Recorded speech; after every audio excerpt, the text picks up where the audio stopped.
Would there be a ranking list of the most well-known motifs in classical music, I believe these bars would have a good chance to be top of the list.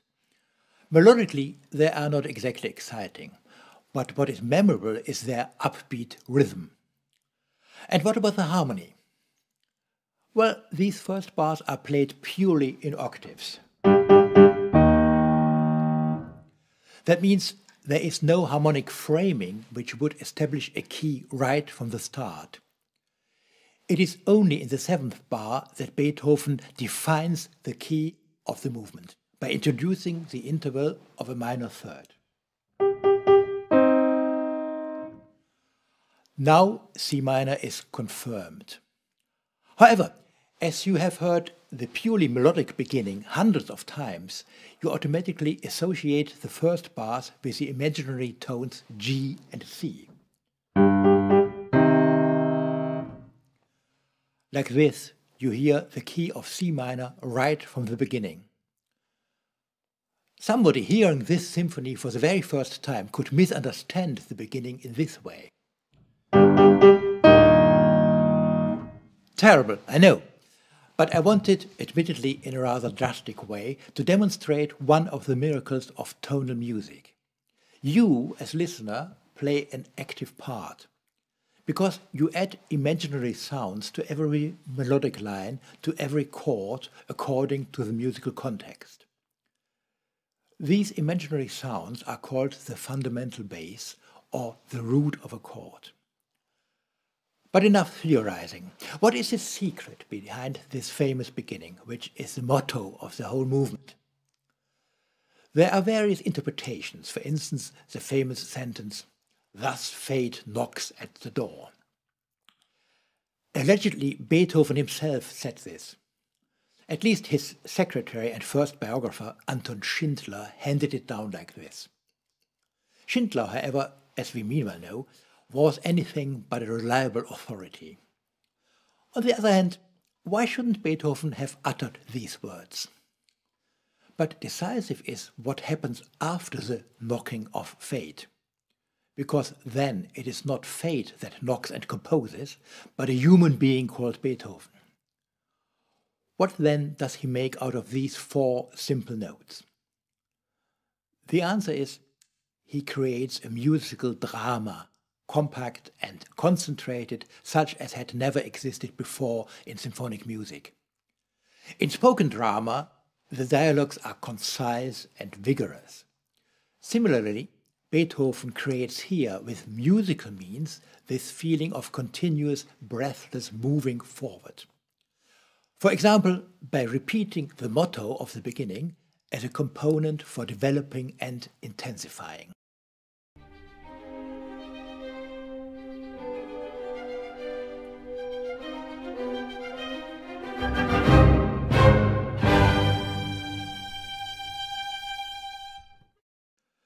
As in the previous episodes of Beethoven Today, we should now take a look at his sketchbooks.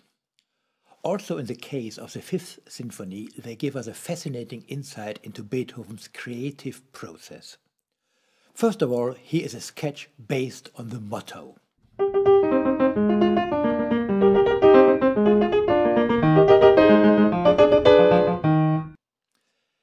Beethoven discarded this sketch because here the repeat of the short motif tends to be monotonous. It is fascinating that in the final version of the first movement the captivating dramatic drive hinders any monotony, though there are only a few bars which actually do not have the motto's rhythm. Also, the short transition in the horns to the second subject has it. At first, the second subject seems to follow the rules of classical sonata form, which require a certain calming down. But already in the bass line of the third bar, the knocking rhythm of the motto can be heard, which does not let the second subject really relax.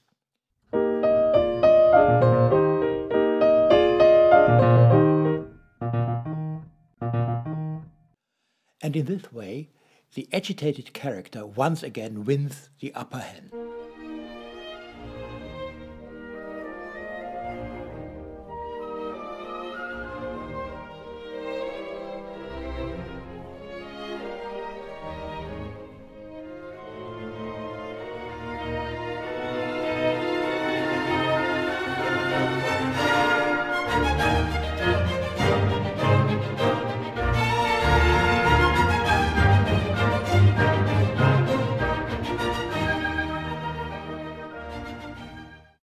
In the whole movement there is only one longer passage of calming down.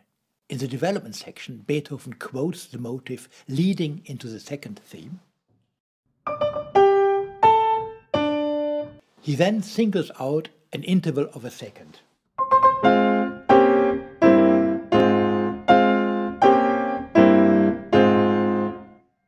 This leads on to a passage in which strings and wind instruments alternate for a while. The dynamics sink down to a pianissimo, the metric structure becomes unstable, the melodic line is reduced to repeated notes. The result? Intense expectation. Here is the whole passage.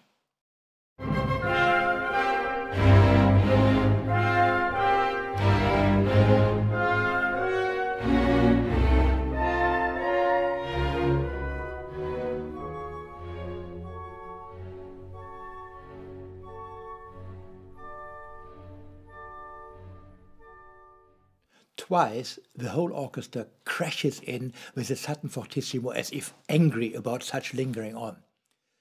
The second interruption leads directly into the recapitulation.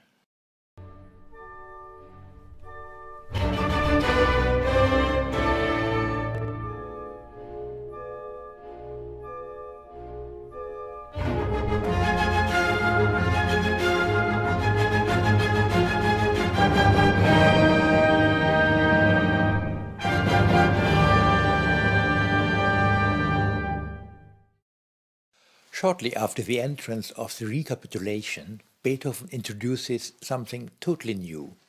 One single instrument, the oboe, breaks away from the orchestral tutti and with a short solo creates a moment of tranquility.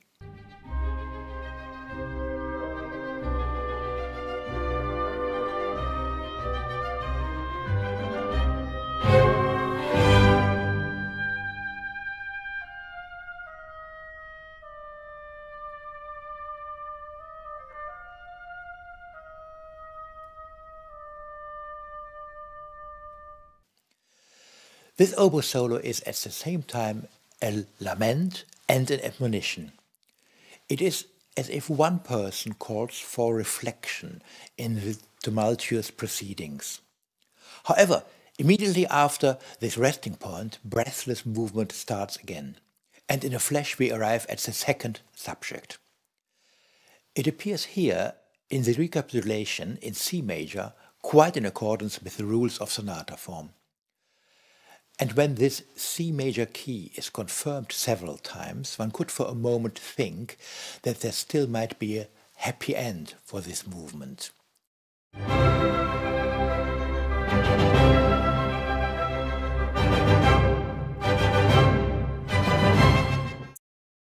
This sounds like an effective brightening up from the somber C minor to C major. But far from it. As in the build-up of a spoken drama, we have reached here a decisive turning point. What follows is unyielding and relentless. Like this, the coda, which begins here, confirms the basic mood of the movement.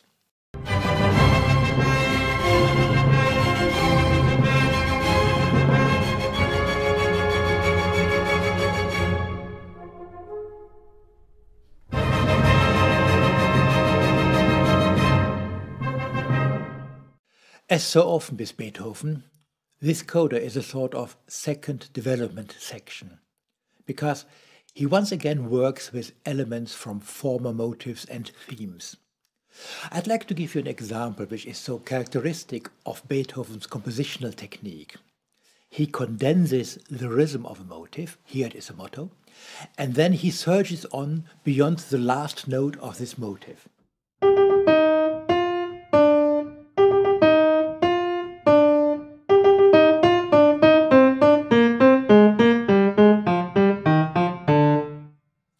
The motto explodes here, so to speak, beyond the last note.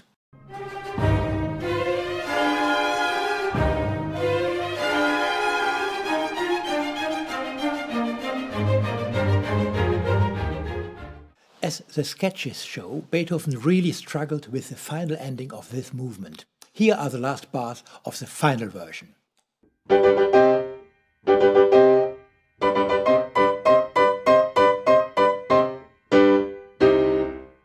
And this is how the end would have sounded if Beethoven had used one of his sketches.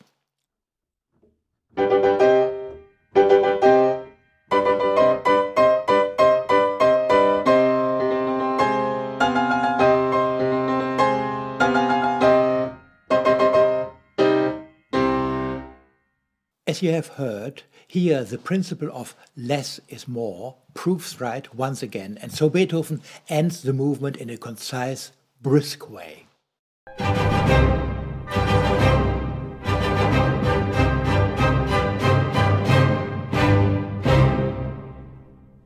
I have dealt so extensively with the first movement because it is exactly this conciseness which might cause listeners to miss out one or the other detail. Or one gets knocked out by the sheer dramatic power. At least that is what happened to the 80-year-old Goethe. In Weimar, young Felix Mendelssohn played this movement on the piano to him. Mendelssohn reports how Goethe reacted.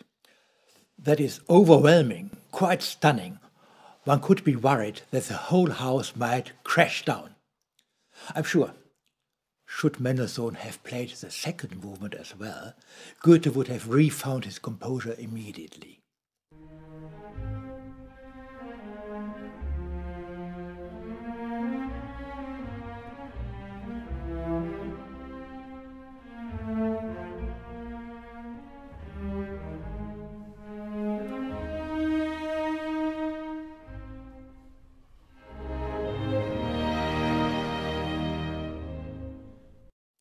This theme radiates hope, even confidence, and after the drama of the first movement is the greatest possible contrast.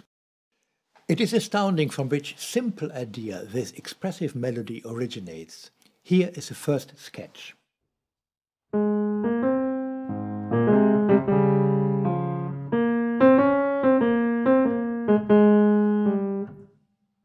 Very simple, somewhat shallow, isn't it? Beethoven refines it in the final version by twice touching keys outside the principal key of A-flat major. Like this, the melody takes off and the simple 4-bar phrase of the sketch develops into a profiled 8-bar phrase in the final version. Interestingly enough, Beethoven noted on top of this sketch quasi-menuetto. And indeed, these bars sound like a simple menuet.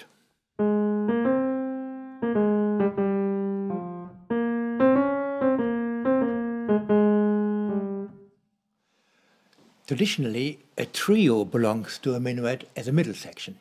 So it's not surprising that Beethoven notes quasi-trio on the next sketch.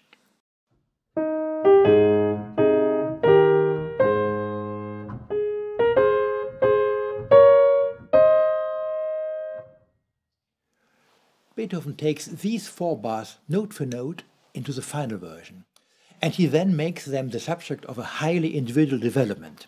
First of all, there is a moment of hesitation, then suddenly a fortissimo, a modulation from A-flat to C major, which works as a sort of breakthrough, and after that the theme appears transformed into fanfares. Here is a complete passage.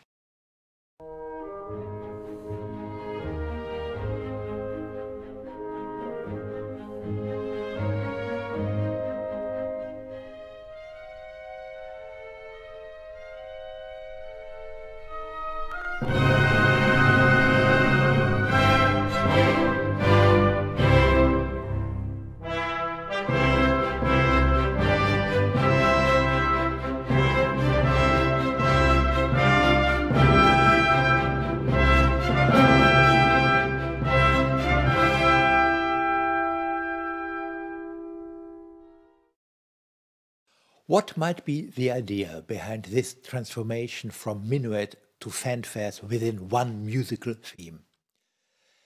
Maybe Beethoven wanted to make clear here, the time for courtly minuets is over. They have been swept away by the French Revolution, whose ideals for freedom I, Beethoven, share. Now it's the time for rousing fanfares. Admittedly, this is only a theory based on the fact that these fanfares do stand out within the movement. Actually, they appear 3 times. Beethoven increases their effect by following them each time with a passage of tranquil and contemplative character. Twice this passage leads back to a variation of the main subject.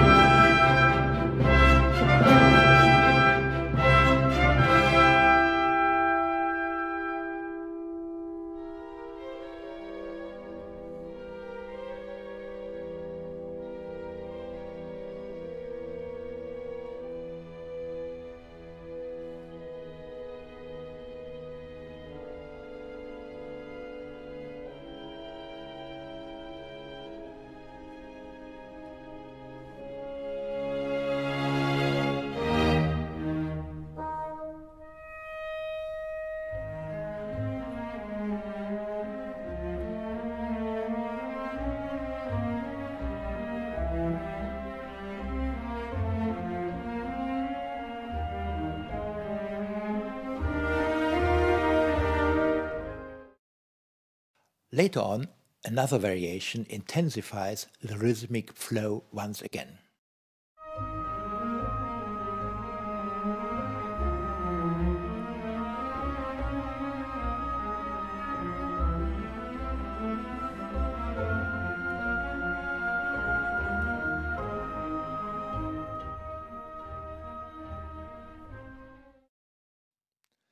And yet, this movement is not really a set of variations, because later on the second variation has all the characteristics of a development section. And finally, similar to the recapitulation in a sonata, the main subject rises in its original form like phoenix from the ashes.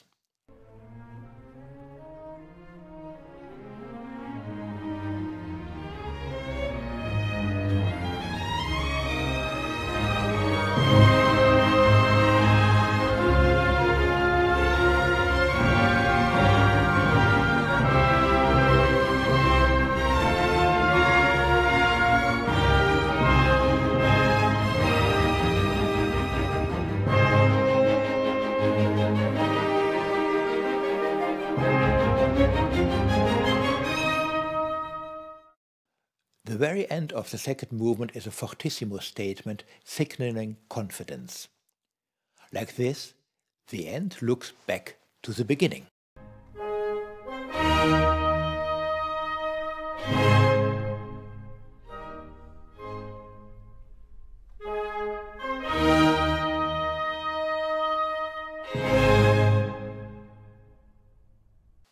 The following third movement is a scherzo in structure, but not in spirit.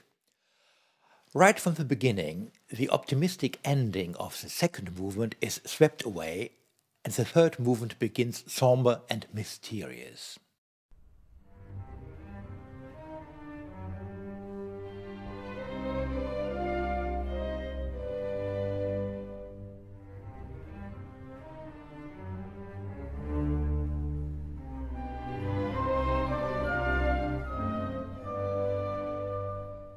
Then suddenly an energetic call from the horns, which is rhythmically very similar to the motto of the first movement.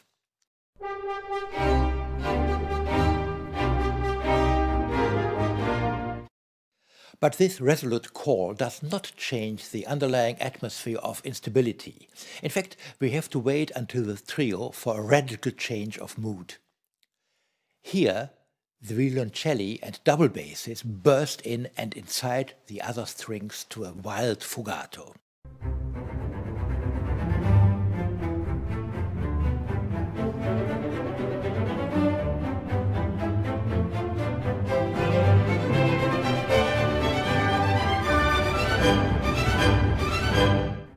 This start into the trio is a good example for Beethoven's often rather bizarre humor.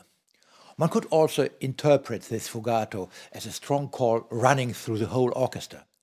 Let's bundle all energies to shake off the vagueness and gloom which so far dominated this movement. But this energy slackens at some stage. The scoring gets thinner, and in a flash we arrive at the repetition of the main part.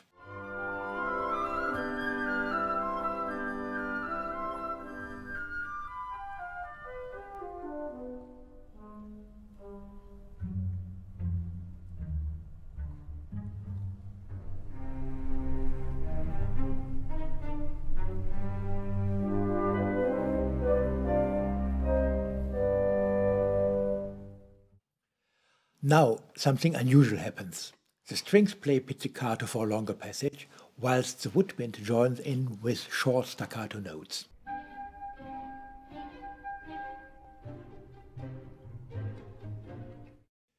This dematerialized sound creates tense expectation, thus preparing the ground for what is to follow. But first of all, let's look into the sketches for this third movement. Remember the beginning.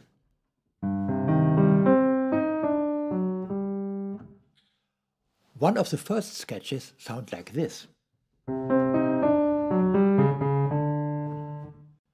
This is a bit restless, melodically and above all harmonically. What is lacking here is the mysteriousness of the final version. In a further sketch, Beethoven changes the melodic profile, at the same time stressing harmonic stability.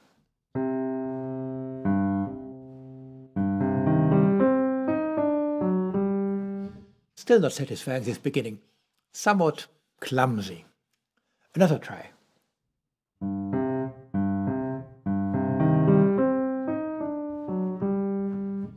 Better already, but Beethoven decides he can also do without the first two bars, and like this we arrive at the final version.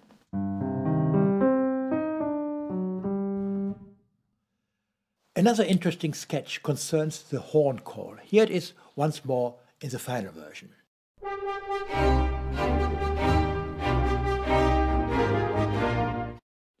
In a sketch, Beethoven had planned an additional upward moving counterline.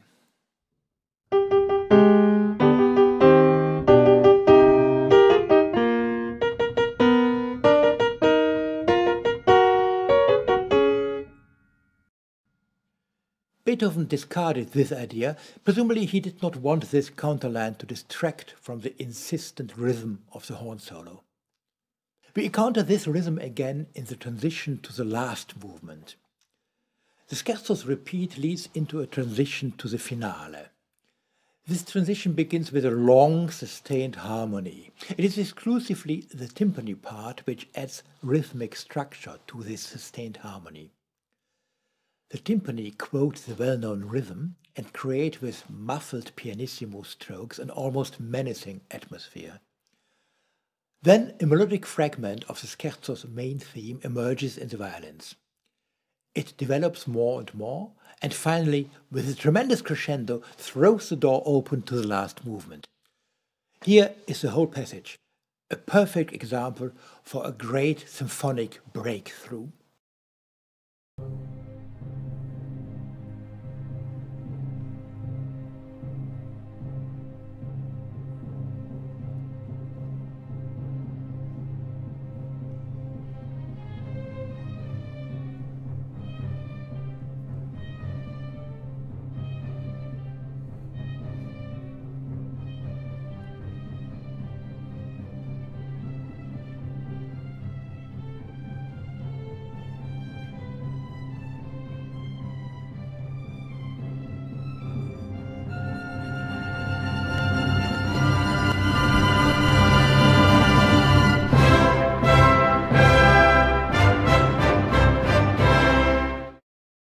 C'est l'empereur! Vive l'empereur!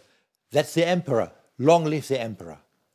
This is what an old soldier from Napoleon's army allegedly shouted when he heard this final movement for the first time in Paris. How can music evoke such a concrete association? This question leads to an aspect which has often been discussed: Beethoven and the music of the French Revolution.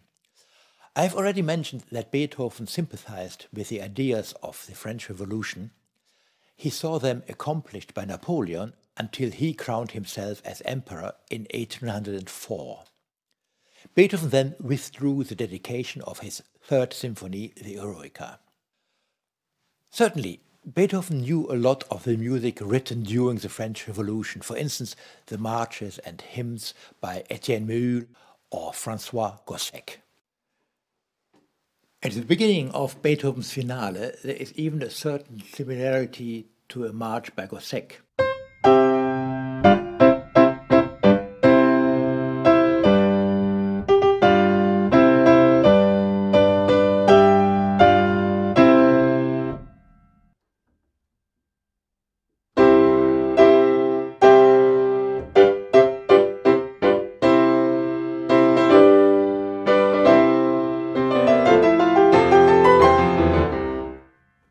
Both these themes have the character of a march, but the similarities don't go further than that. Gossec marches along, but musically he stands still. Beethoven, however, always thinks in terms of symphonic development. Let's stay with this example. Beethoven ends his theme with an upward run in the range of an octave.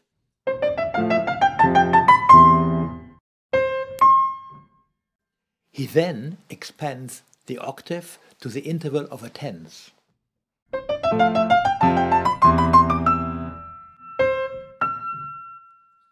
This expansion increases the energy out of which the next bars grow.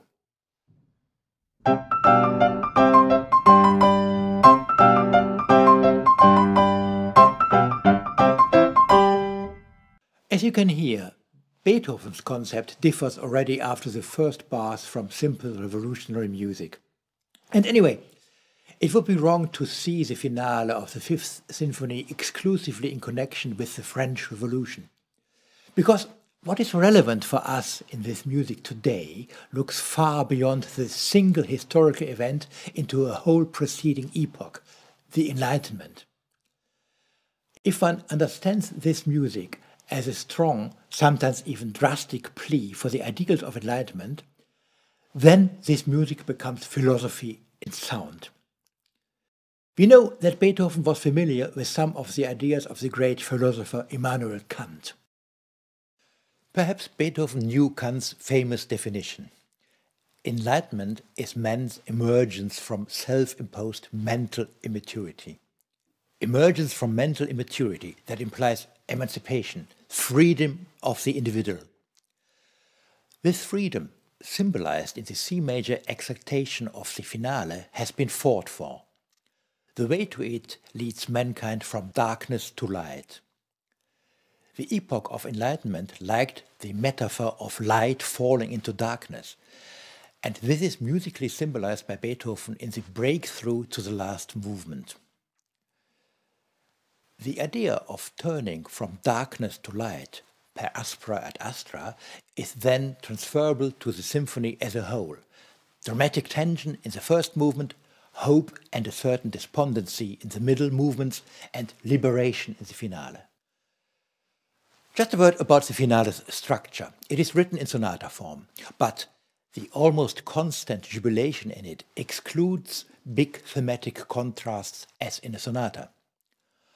One could almost put an exclamation mark after each theme and each transitory passage. You have heard the first subject already, here is the second one.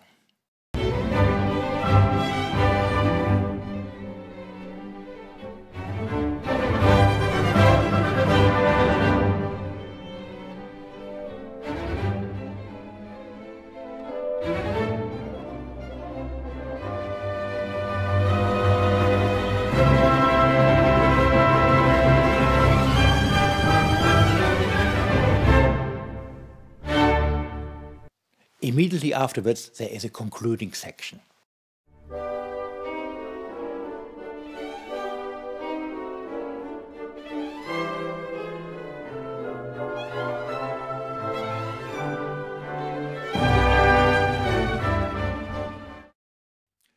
The development section is built up on the second subject.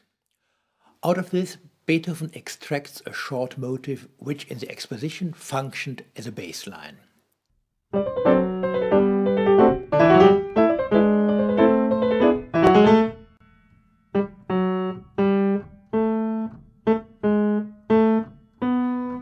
the development section, this motive gains importance.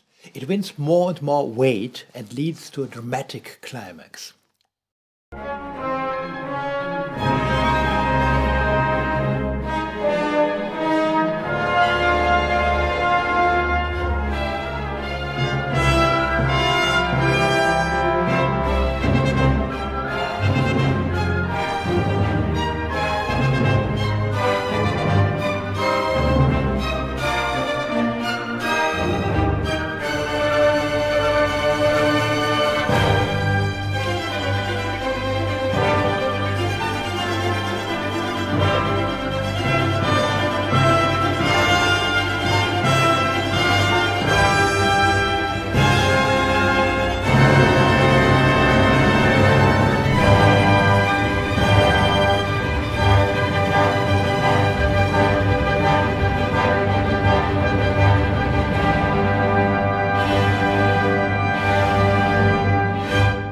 Here, the recapitulation would normally begin. But Beethoven, master of musical architecture, knows of course that a clash of this massive fortissimo passage with the fortissimo reappearance of the first subject would be dynamically excessive. He finds a brilliant solution by inserting a reminiscence back to the third movement.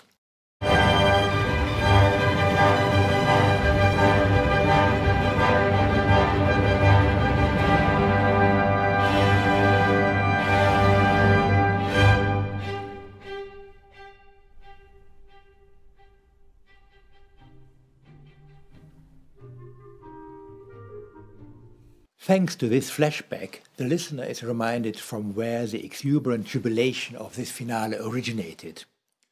And at the same time, Beethoven creates a moment of rest. He can then begin the recapitulation. The coda of the movement is a stretta. Starting with the motive of the concluding section in the exposition, it brings the movement to a final ecstatic climax.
Just imagine the following situation.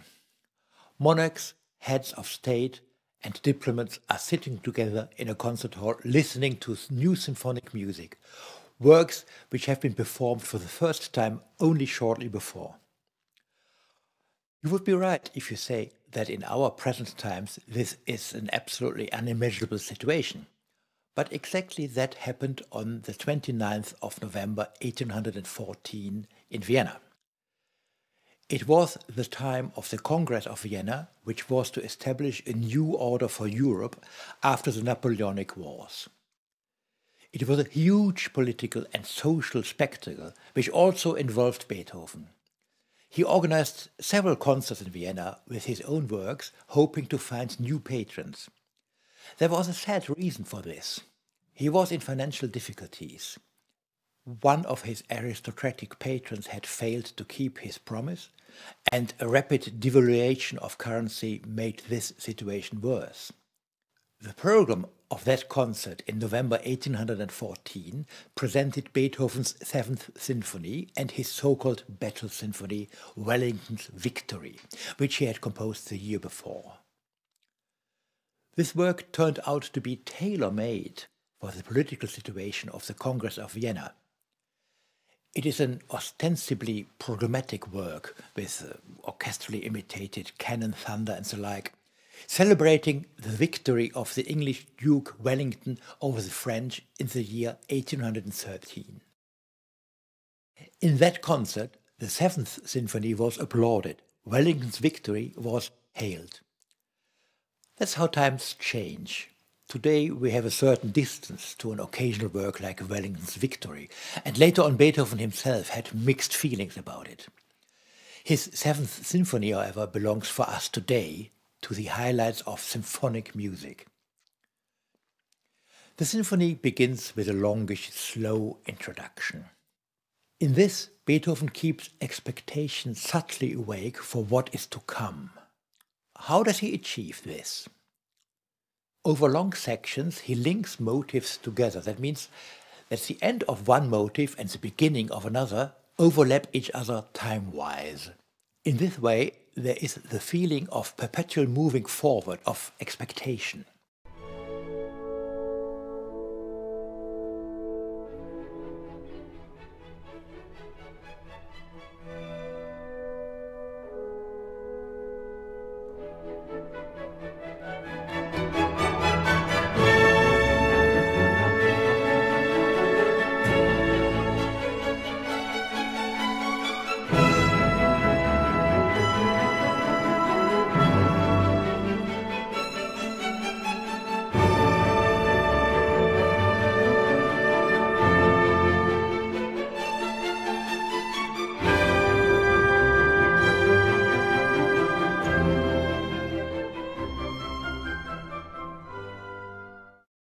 We experience this principle of one thing grows out of another in the very first bars of the introduction.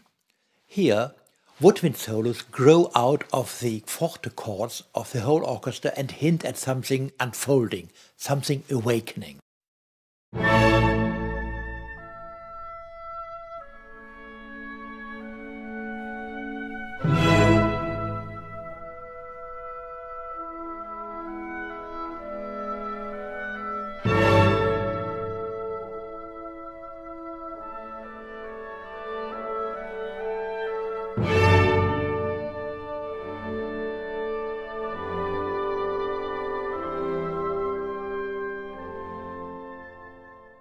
This feeling of expectation is even increased towards the end of the introduction.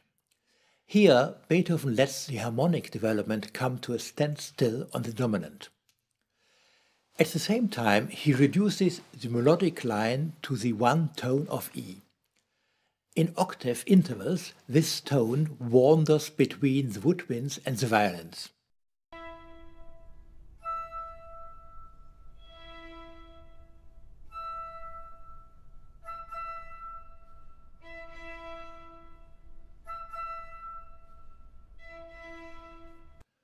Due to this reduction, the listener's attention is directed completely towards rhythm.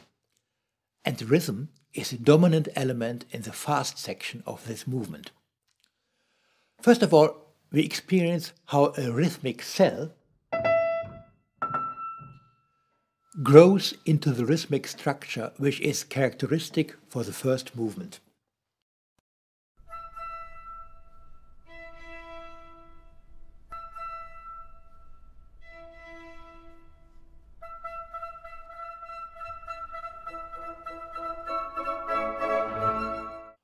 "26 times the same tone E in the flute part. That means continued focus on the rhythm.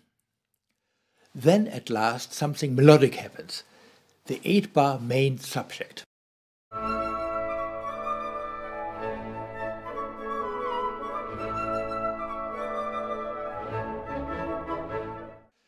Beethoven's sketches show it was a long way to the final version of this main subject. Surprisingly, one of his first sketches for the first movement begins with a motive which in the final version of the symphony opens the third movement. And here is a sketch for the first movement.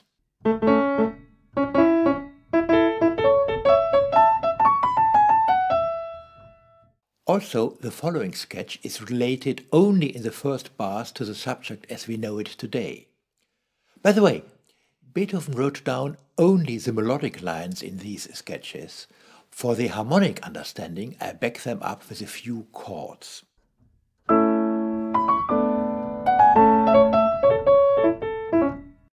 At the end of this sketch, we have already heard the characteristic rhythm of the movement.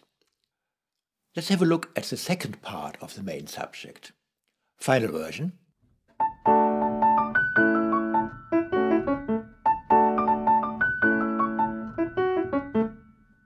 In the sketches we see this.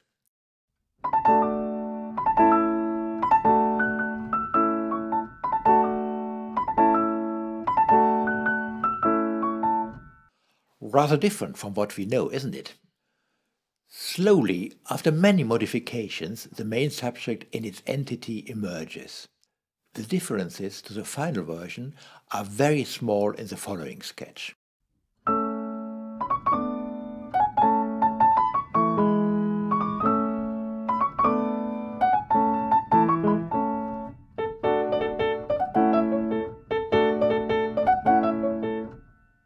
At first, the main subject sounds playful and relaxed.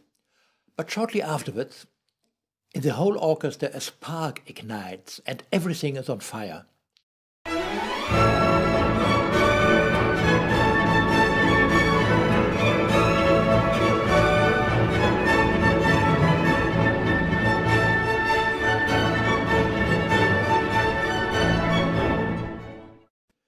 The pull of the rhythm is immense.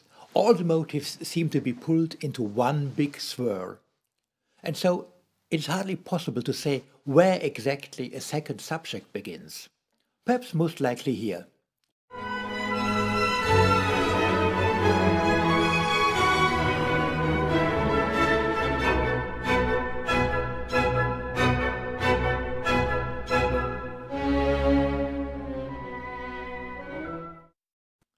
Clearly separated by two general pauses is the development section. It contains nearly 100 bars, and there are only 2 bars which do not have the forward-moving rhythm. This also radiates into the coda, and then Beethoven plays a last trump card. For a while he dispenses with the insistent rhythm and introduces a 2-bar motif in the lower strings. By the way, this motif is derived from the beginning of the main theme. 10 times this motif is repeated, and from the 5th time on with a gigantic crescendo. Over this bass motif, Beethoven places another 2-bar motif in the violins. A growing number of repeated notes intensifies this motif. This build-up has an incredibly suggestive effect and finally leads back to the main rhythm, ending the movement brilliantly. Here is a complete passage.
Is it pure coincidence that in the coda the tone of E, which we know so well from the beginning of the exposition, is emphatically repeated?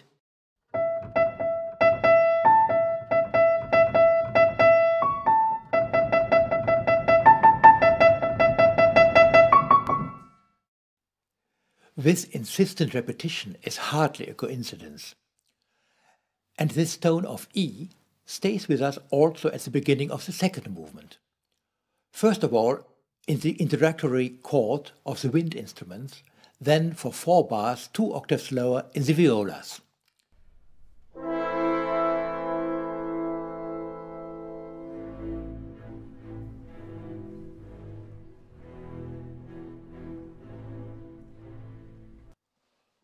Already with the first performances, the public asked for a da capo of the second movement. And right up to our times it has a special fascination for the listener. What could be the reason for this? First of all, there is the opening chord which you have already heard. It is exactly this same chord which ends the movement, and here at the end it is particularly unusual. Because according to the rules of musical grammar, as a final chord it should sound like this. Obviously, with this unusual chord, Beethoven wants to draw the listener's attention back to the beginning. So this chord has a unifying function, spanning over the whole movement. One could say a stage curtain rises up and falls again, particularly as the music in between has a distinctly scenic character. One has attributed a vast variety of poetic and programmatic ideas to the Seventh Symphony. However, in the case of the second movement, there is a tendency to understand it as a sort of funeral march, and there are good reasons for this. To start with, there is a somber and astringent main subject. Its rhythm seems to suggest slow striding.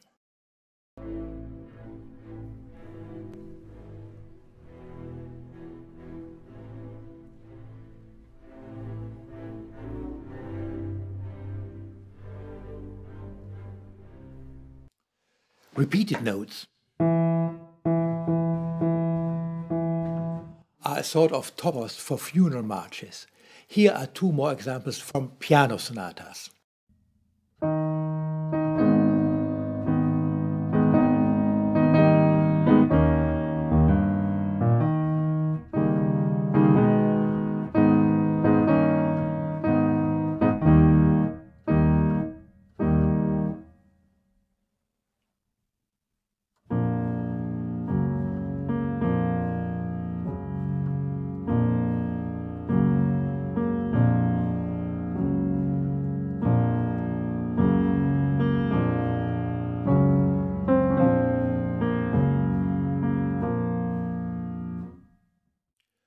So, back to the Seventh Symphony. The following sketch, discarded by Beethoven, shows what a difference a single superfluous tone repetition would have made.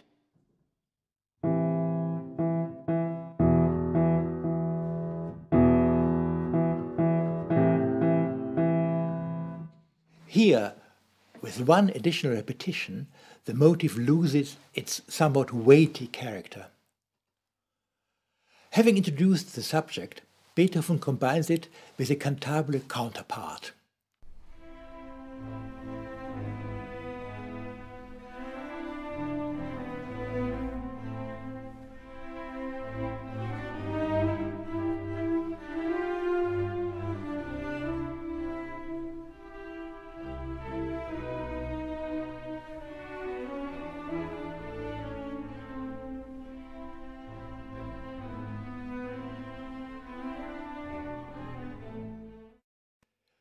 With only one exception, this counterpart is made up exclusively of intervals of a second.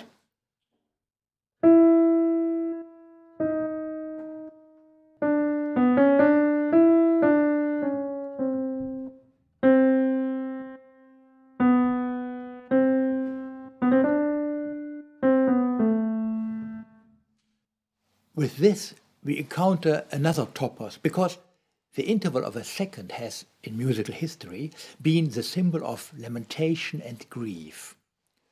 So, we have here several characteristics which in their entity almost inevitably lead to the association of funeral march and slowly striding funeral procession. And I believe it is this suggestive power which causes to a large extent the special impact of this movement right up to today. And of course, there is also the clearly structured build-up. First of all, the main subject appears 3 times with the already mentioned cantabile counterpart. Beethoven varies in these repeats both the scoring and also the rhythm of the accompanying parts. And he combines this with a long, intensive crescendo and decrescendo. This wide dynamic curve suggests the idea of an approaching and receding funeral procession. After this, a contrasting lyrical episode begins. Clarinets and bassoons unfold a warm cantilena in A major. This melody radiates solace and hope, even though the rhythm of the funeral march is throbbing in the basses.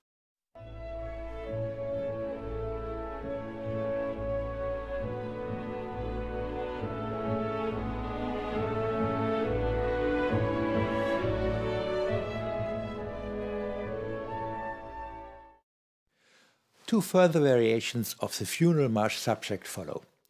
Between them, Beethoven places a fugato, and then once again the lyrical episode appears in a shortened version. And finally, the coda. Here, the subject is fragmented by a continuous change of instrumental color and register.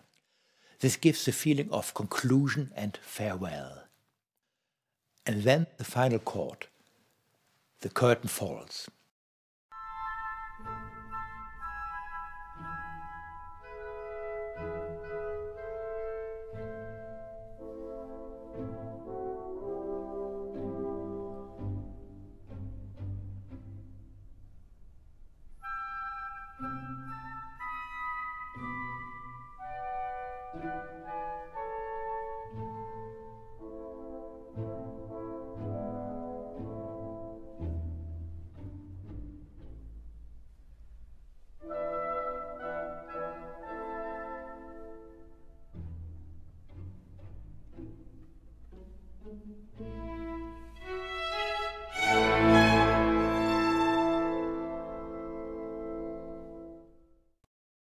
Back to life. This is how one could call the beginning of the third movement.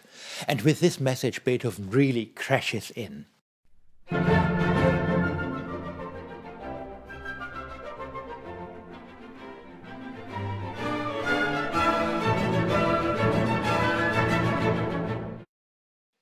It takes right up until the trio before the scherzo's exuberance tones down. Up until then, nothing can withstand the presto drive. The sketches for this movement are melodically all different to the final version, but all of them have the same spirit. Here's an example.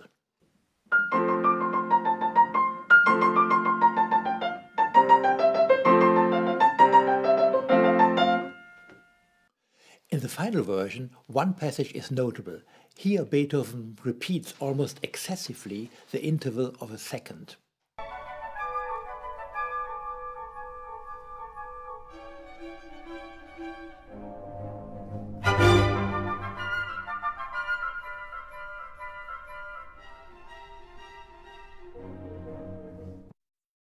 Eventually, even the wildest scherzo drive comes to a halt. That happens here very clearly with a long-lasting tone A, which then stays almost throughout the trio as a sustained tone.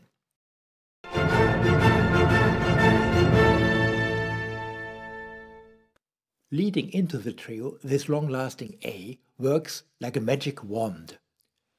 It transforms by damming up the rhythmic movement, connecting with a modulation from F major to D major. Like this, it prepares the totally different sphere of expression in the trio.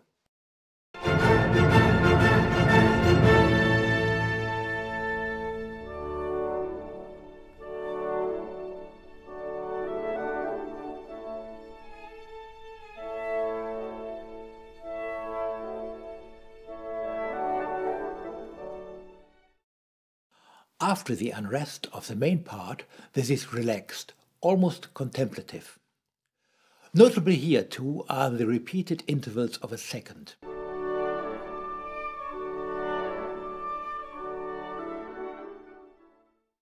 Perhaps this is a hidden hint by Beethoven to the earlier chain of this interval. You remember this?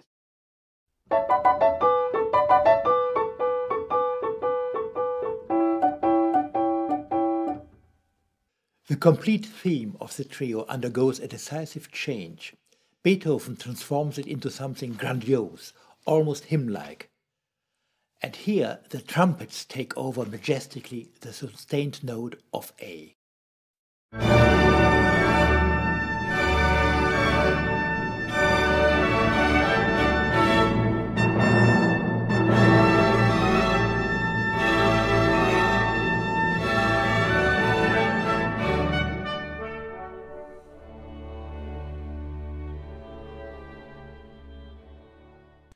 The scherzo consists of 5 parts. The main part appears 3 times and the trio twice. Right at the end, Beethoven surprises the listener with a special scherzo effect. Seemingly the trio also starts a 3rd time. But its initial motive changes from major to minor, and then 5 fortissimo chords of the full orchestra end the movement with determination.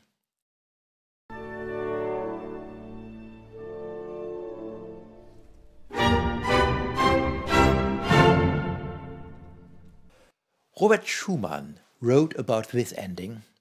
Here one sees the composer throwing his pen away with verve. Robert Schumann had a problematic father-in-law, Friedrich Wieck, Clara Schumann's father. Wieck said, somewhat sourly, that the finale of the 7th Symphony could only have been composed in the lamentable state of being drunk.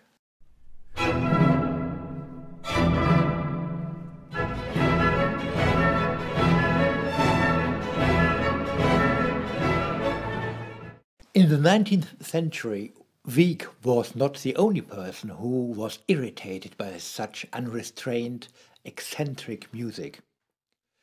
Interestingly enough, however, one of Beethoven's first sketches is almost tame.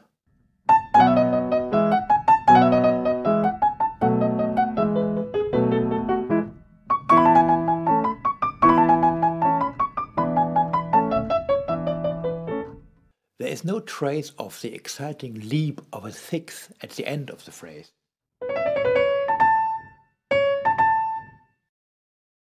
A later sketch already gets nearer to the final version.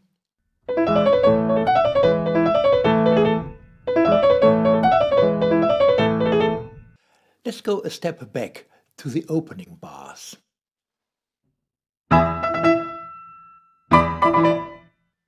Here is a sketch. The same rhythm as in the final version, but melodically totally different. How much more determination and energy the final version has, which repeats the first tone 3 times. And a further difference. In the sketch, Beethoven repeats the first bar note for note. In the final version, he changes the octave of the first bar to a 7th in the second bar.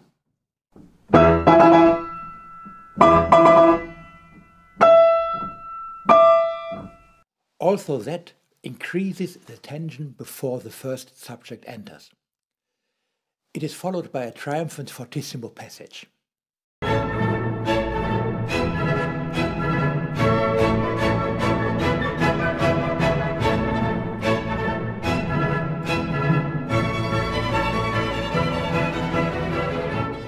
Also here, the sketch sounds, in comparison, somewhat conventional.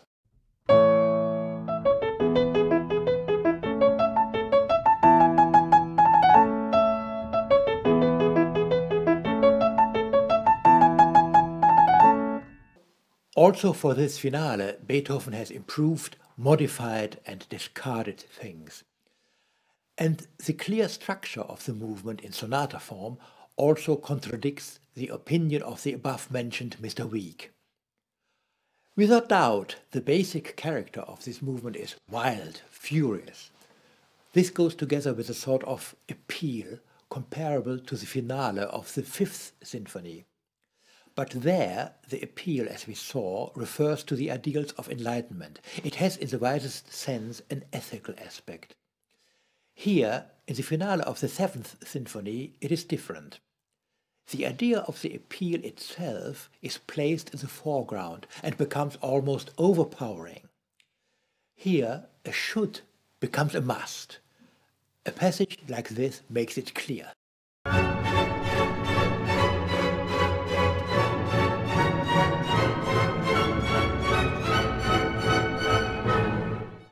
That does not sound like an appeal anymore, but more like forcing.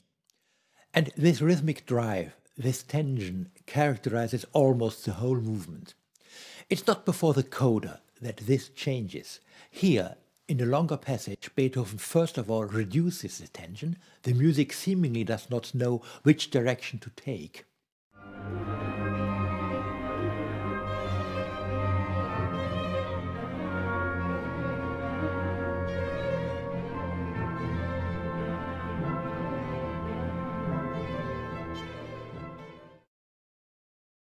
But after this, Beethoven builds up a huge dynamic climax. The resulting final passage seems to confirm what the philosopher Friedrich Nietzsche ascribes to music. As the greatest of all arts, it exceeds the sober language of reason in Dionysian ecstasy.